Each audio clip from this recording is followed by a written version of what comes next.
Bonjour, je vais vous présenter les différents types d'appareils photo, à commencer par un aujourd'hui dinosaure technologique qui est un ancien appareil réflexe entièrement manuel, qui comporte une molette de mise au point pour le focus, un réglage pour le diaphragme, pour la vitesse d'exposition et une molette qui va permettre de faire avancer le film photo par photo.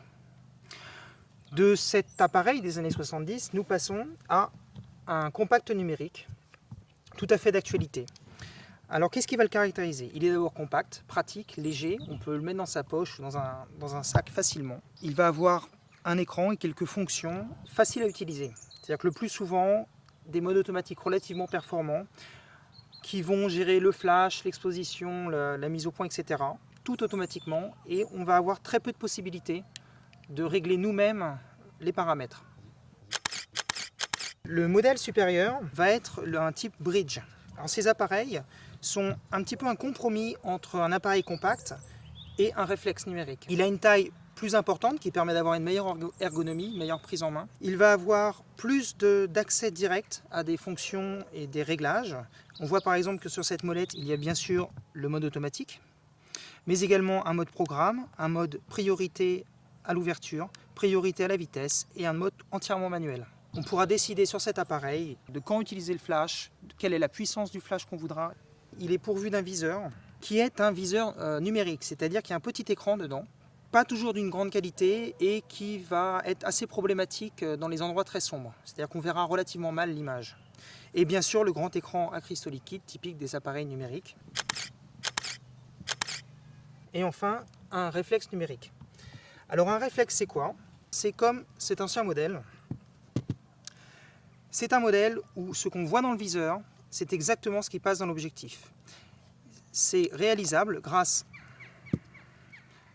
à un miroir qui renvoie la lumière dans un prisme situé dans cette partie. C'est pour ça que les appareils réflexes ont toujours cette forme, qui va permettre de viser exactement ce qui vient dans l'objectif. Ici, on aura le même système. La qualité de la vision, quand on utilise le viseur, va être très bonne.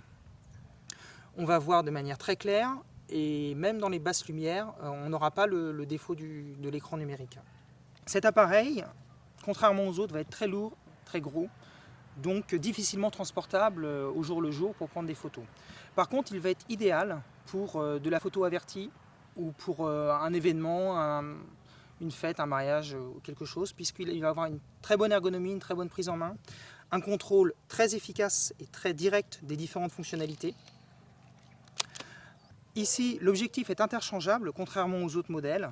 On pourra donc le faire évoluer en mettant soit un objectif, par exemple, grand angle, qui permettra d'avoir une vision très large, particulièrement utile dans les petites pièces en intérieur, ou bien carrément mettre un téléobjectif qui permettra d'aller prendre en photo les oiseaux dans les arbres et les champs.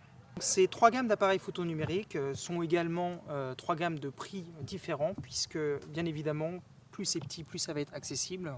Ça va être la tendance générale. Par contre, un réflexe numérique, lui, sera souvent des gammes professionnelles qui seront assez chères.